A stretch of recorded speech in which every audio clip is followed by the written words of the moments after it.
This is Vivi. Today we have a very special guest, Bilal bin Saqib, entrepreneur, investor, and now the driving force behind Pakistan's national crypto movement. Now, just days ago, Pakistan appointed Binance founder CZ Zhao as strategic advisor to its newly formed crypto council, and Bilal is the man behind that move. Bilal, welcome to the show and huge congrats. Thank you.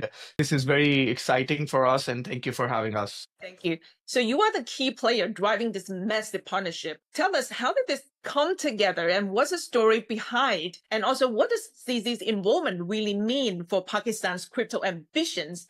And what specific value is it bringing to the table? So I'd say that the journey started with a clear vision to position Pakistan as a leader in the blockchain space and showcase the immense potential our country holds. We knew that somebody of CZ's caliber, his vision, his deep understanding of the industry knowledge, his connections can truly accelerate our ambitions. And the conversations with CZ began as part of a broader outreach to global leaders. We have laid out the opportunities here: our young tech-savvy population, the rising crypto adoption, the chance to leverage untapped resources, our national resources. It resonated with him. And what really brought him on board was our commitment to a serious long-term strategy. This isn't just any other advisory role. We are requesting him, we are asking him to help us shape the future of a country at a pivotal moment. And I think he's seen the potential, and hence why he's chosen to be part of it. That's great. That's right. Yes. So I think CZ's involvement is absolutely monumental for Pakistan. With, again, unparalleled knowledge, his connections, he can really help us define what it means to be a crypto-friendly nation from ground up. He's essentially the most regulated guy in this space, and who better than a guy who's been through the whole journey. So we can actually learn from his mistakes. We can take a leaf out of his book, and CZ is helping us define this. I know that you and your team have worked so hard in landing CZ, this partnership, and this is definitely beneficial for both sides and also good news for the crypto community as well. So we know that CZ has stepped down from Binance and now pivoted to advising. And I actually wrote a post analyzing this whole situation too. I think this is really tech with humanity. So why do you think he chose Pakistan? I think CZ sees what we see, a nation ripe for transformation.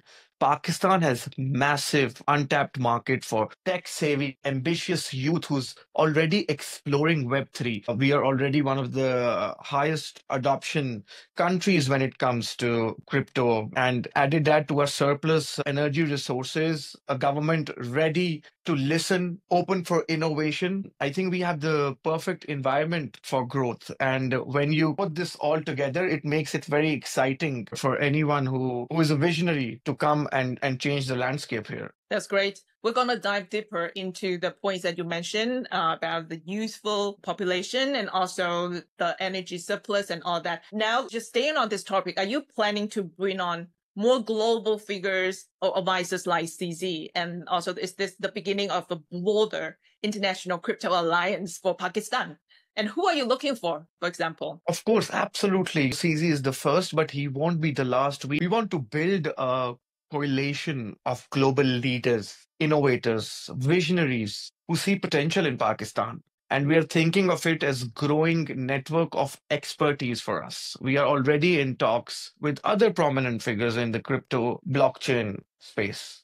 So will we see more public-private partnerships like the one that you have with CZ going forward? Tell us more. Of course, our primary focus is on laying the right foundation through public-private collaborations. We welcome players whose experiences in launching global platforms and providing cutting-edge infrastructure is invaluable. While nothing is, of course, set in stone yet, we see immense potential for creating partnerships that drive both innovation and financial inclusion for the Pakistani people. Our broader goal is to leverage these expertise while ensuring that all of these public-private partnerships align with Pakistan's economic policies and priorities. Looking forward to more great news. So now let's step back a little bit. Your personal journey is also incredible, from humanitarian work with 1 million meals to Tayyaba's water projects and now leading Pakistan's crypto future.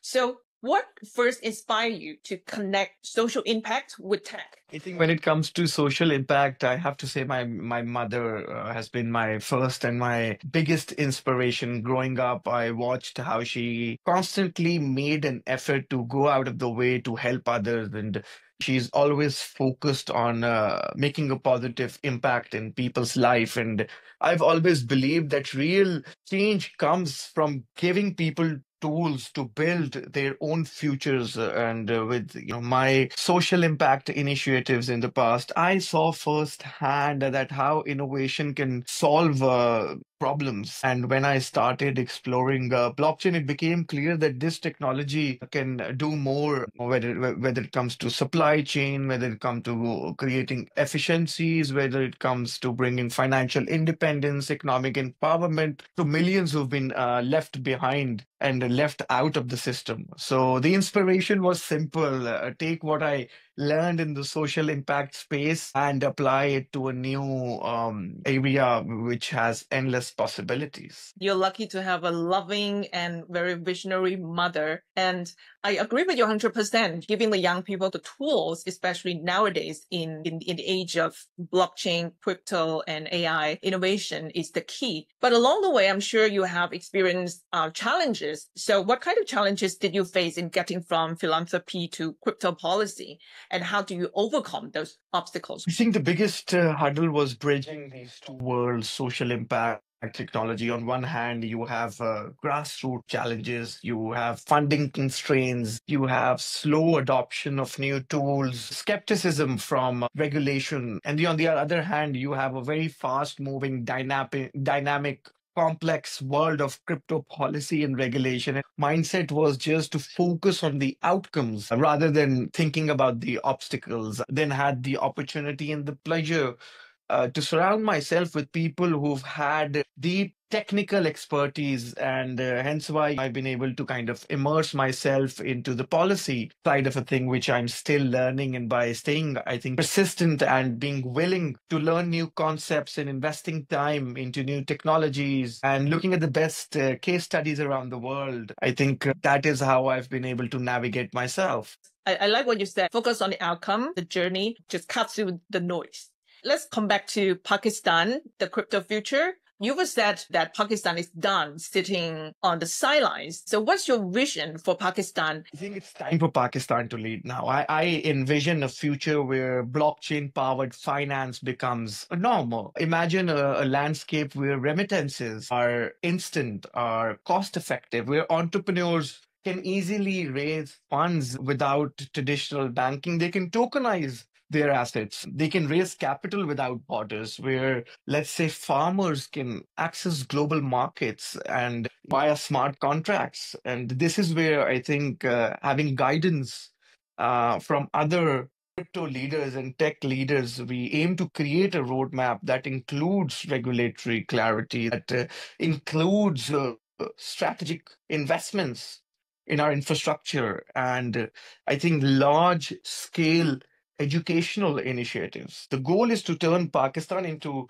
a global blockchain hub, because we are not a Singapore, we're not a Dubai. We might not have those advanced financial infrastructure, but we do have the youth, and we want to bank on that. I want to follow up with what you said with CZ's help. Could you share with us what is the roadmap like to make that vision a reality? I think the roadmap includes focusing firstly on the regulation, then education, and then bringing in the relevant licensing regime, and then enabling more sandboxes when it comes to tokenization. Regulation is one of the very important aspects. So now coming back to Pakistan's youth, we know that Pakistan has a very solid crypto base, ranking one of the top 10 crypto adoption country, and then with 20 to 25 million users, 60% of your population is under 30. My goodness, people like in China would be so envious. All these other Asian countries are running out of young people. For Pakistan, this is huge potential. So how do you plan to use this to your advantage? The youth of Pakistan is a secret weapon with 60% of the population under 30 and millions already engaging in crypto, because we also have one of the leading freelancer market in the world. So we have ready-made base of early adopters. The strategy is to channel their curiosity and their enthusiasm into a structured approach, is to upskill them. Because right now, our youth is on major freelancer platforms doing the back office work, and through educational programs, through hackathons, through incubation centers, through partnerships with universities, we want to give these generations the skills, not just in crypto, but a mindset to innovate, to create world-class projects, to bring wealth and opportunities into their own country. It's about turning the youth's energy into a driving force for our national transformation. So we're gonna expect a lot of education, a lot of incubation, a lot of favorable policies to help the young people. I'm wondering whether there are any other specific measures in store to untap and help those freelance markets. I think we're part of a generation that has the tools and the talent to compete on the global stage, and especially in this age of AI and Web3, the mindset that we have will set you apart. Of course, hackathons, education, partnership with universities, creating enabling environment which fosters innovation within our local entrepreneurs. Hence why this narrative on the top would really help into harnessing and creating that snowballing effect. You got to learn before you earn. Exactly.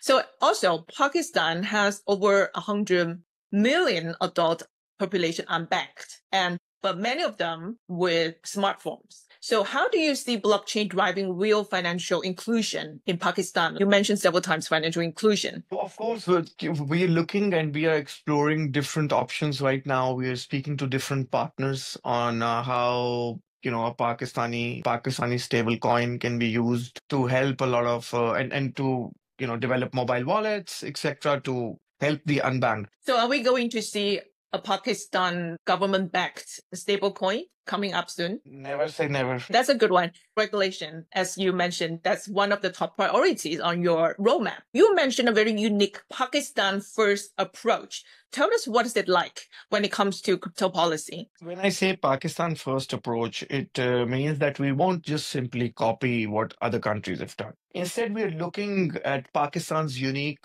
strengths, and we have our own challenges and needs, and building a framework that fits our specific context. We're focused on creating balanced, clear policies that encourage innovation while protecting our users within the financial ecosystem. The goal is to make Pakistan a model for responsible, forward-thinking crypto regulation, one that leverages, again, our secret weapon, which is our youth and our growing tech sector and the abundance resources, whether it's our natural resources or the excess electricity that we have, the surplus electricity, to drive economic growth and financial inclusion. In other words, it's not just about having rules, it's about having the right rules for Pakistan, and importantly, creating a model that is exportable to other emerging markets. Interesting. You succeed in that model and you export that model to help other emerging countries. When we talk about use cases and adoption, from powering mining with surplus energy to real estate and also agricultural tokens, what blockchain applications excite you the most for Pakistan? There are many. I can't choose one, but I think I would like to convert our liabilities into assets. So what excites me most is the opportunity to address these real challenges that we have, starting with surplus energy for Bitcoin mining. Not only brings us foreign investment, but also creates a new revenue stream for the government. Tokenizing our real estate, tokenizing our illiquid assets, again, is a source to bring FDI into the country. Our very GDP is dependent on agriculture. Within agriculture, I believe blockchain can improve transparency, efficiency in supply chains. Farmers can perhaps get fair prices. Consumers can trace the origin of their food. These use cases aren't just theoretical. They're practical ways blockchain can help lift our economy and improve lives of millions. It's about building an economy that works for every Pakistani, from the far fields to the cities. I saw the news made a headline across Twitter X overnight about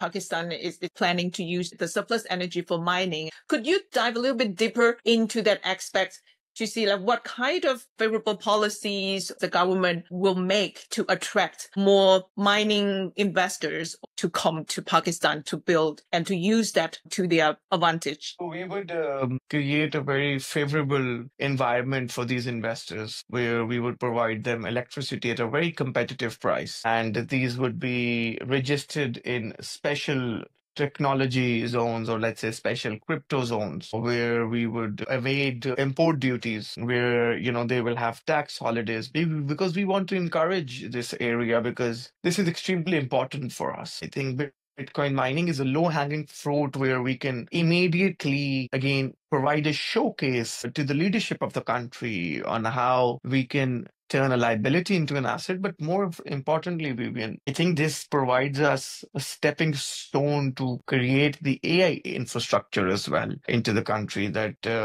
if AI is the electricity right now, and we don't want Pakistan to stay in the dark, and for our local LLMs and for the whole AI industry to flourish, we need to have data centers, and for that also the government is working towards allocating a few thousand megawatts, again, to encourage investors. You just mentioned one of the very important area, the energy sector and the data center, which is kind of a backbone for crypto mining, also for AIs.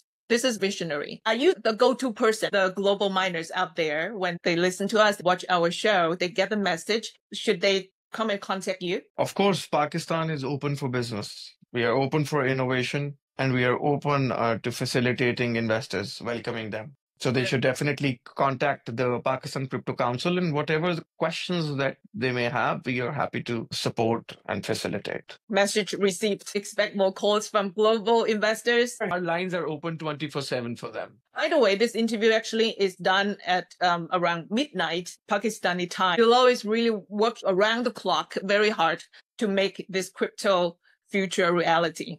How crypto is going to benefit Pakistan is not just about adoption, it's also about laying down real foundations like reliable infrastructure, digital literacy, secure platforms, and grassroots innovation, which we touched upon earlier. What are the building blocks you're focused on first? I think the first building block is regulatory clarity. So we can give the investors the confidence. We want to have a clear rules that protect our users, investors, and encourages innovation. Without it, even the best ideas won't get traction. They're just words. But we want to put the right enabling environment for action to happen. And next, again, as I said, focusing on education and awareness. Without it, if people don't understand how crypto works or how they can benefit from it, from retail to institutions, the adoption won't be sustainable. And if people don't find the opportunity, then there's no point. We also need a secure, trustworthy platform to trade, to store digital assets, and we are prioritizing robust infrastructure. Finally, we are working at the grassroots level to empower local developers and entrepreneurs by giving them tools to create homegrown solutions, to turn our problems into protocols. We can build a sustainable Pakistani-led crypto ecosystem from ground up, because real revolutions don't start in boardrooms. They start in classrooms, communities, and coding. It seems your council, led by you, has a really thorough plan for Pakistan. Now I'm going to play the devil's advocate, because you talk about the regulatory clarity. Investors are also concerned about the political instability, for example, policy reversals, inconsistency leaderships, etc. So how are you building confidence for long-term crypto growth in Pakistan? See, political instability can be a valid concern, but we are addressing it by focusing on initiatives that transcend short-term changes. One of our key approaches is fostering transparency and open dialogue between the policymakers, the industry leaders, and the public by working towards consistent, well-communicated regulatory frameworks. We want to create an environment where the investors feel secure. And additionally, we want to prioritize education and awareness campaigns to build public support. And when the majority of the country is youth, we want to build their support. So when we have a well-informed public and engaged industry, we provide a stable foundation that can weather political shifts. So you can make sure that, at least this part is cemented because this becomes the backbone of the country. And ultimately, we are committing to showing investors that our roadmap is not only forward thinking, but it's also built to withstand challenges, ensuring long term growth and sustainability. Economically, Pakistan's facing inflation and also the possible energy shortage, currency depreciation, etc. So what reassurance do you offer potential investors? True, Pakistan faces economic challenges. Vivian, don't you think that challenges come with opportunities? They come with opportunities for innovation.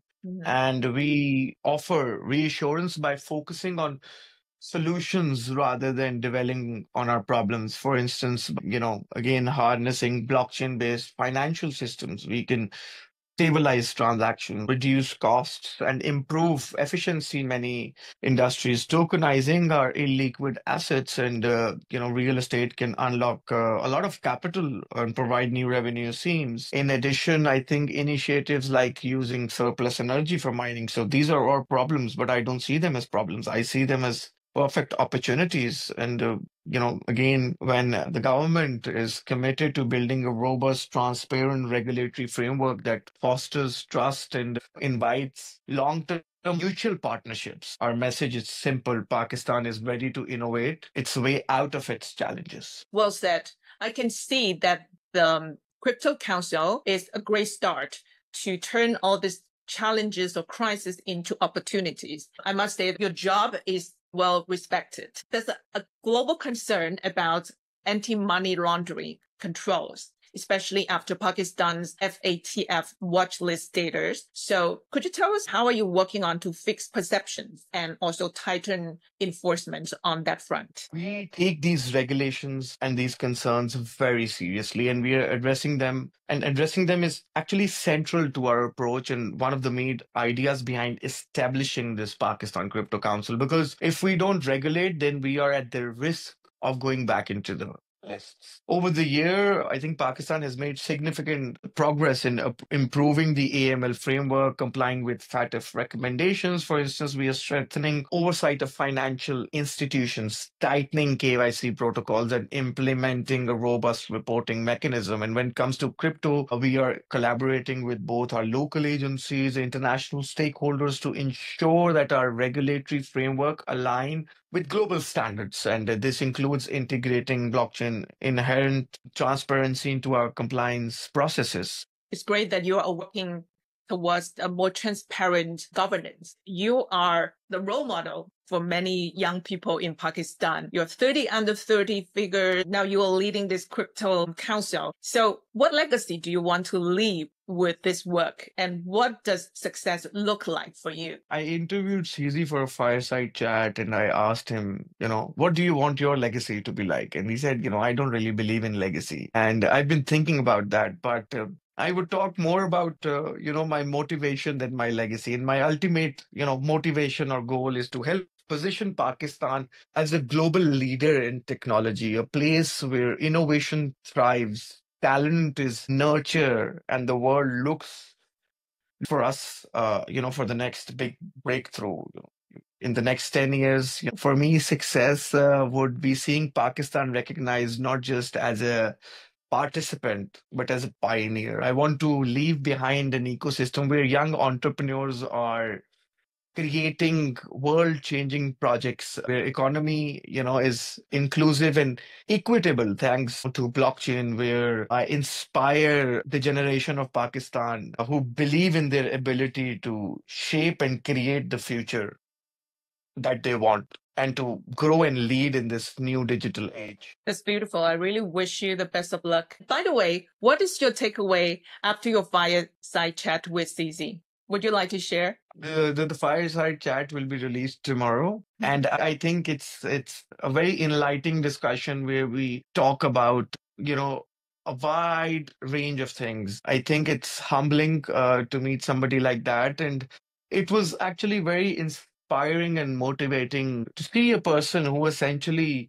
built an empire based on code. And essentially, he mentioned that we are still early. So anyone with a good internet connection, a laptop, and a willingness and a fire in their belly to learn can do wonders. They can be hundreds of series in 10 years' time because the way the world is changing in the AI space, in the crypto space. So I think it's all here. Nobody is at a disadvantage in this day and age if you have a roof on top of your head, clothes to wear, a good internet connection, and a laptop. Yeah, that's true. The sky's the limit. I remember CZ used to say that he wants to be remembered as the man who brings crypto adoption to the world. You've spoken about turning averageness into superpower. So how does that philosophy still guide you? What advice would you give to young people who feel like they are outsiders trying to do big things? You see, Rome wasn't built in a day, but they were laying bricks every single hour. I've always believed that, this people who think that, we are average, this is actually your edge because you don't have any image to protect, where you are seen as the obvious star. And my advice to young people is simple. Don't be afraid to start small. Don't feel like you can't do it or feel like that you don't belong. And great things, come from steady effort and not just being exceptional at the start. There is no traffic on the extra mile. So always go the extra mile. There's a Chinese saying that 1,000 miles start with one single step. And especially in this age of AI and Web3, the mindset that will set you apart is the one of curiosity, resilience, and adaptability. So be hungry to learn, unafraid to experiment. Don't be taken back by that. Don't be shy to feel ashamed. It's the change as an opportunity because the skills that you develop in your T's or T's, and especially with coding, blockchain, AI applications can open doors, not just for you, but for your community, for your country. So dream big, but more importantly, act on those dreams. The world did not change by people who just thought. It was changed by people who act. Exactly. Resilience, curiosity, adaptability, and just be brave and just do it, right? So don't overthink it and just put into actions, no matter how small it is. Yeah. I think I love to fail. I love to fail forward because innovation only happens outside the regulatory boundaries. And, the very risk mitigated approach, you can't have innovation then. Thank you so much, Bilal. Thank you for your time. It has been very inspiring. Thank you. It's been an absolute pleasure, Vivian. Maybe talking to you. Likewise. Talk soon.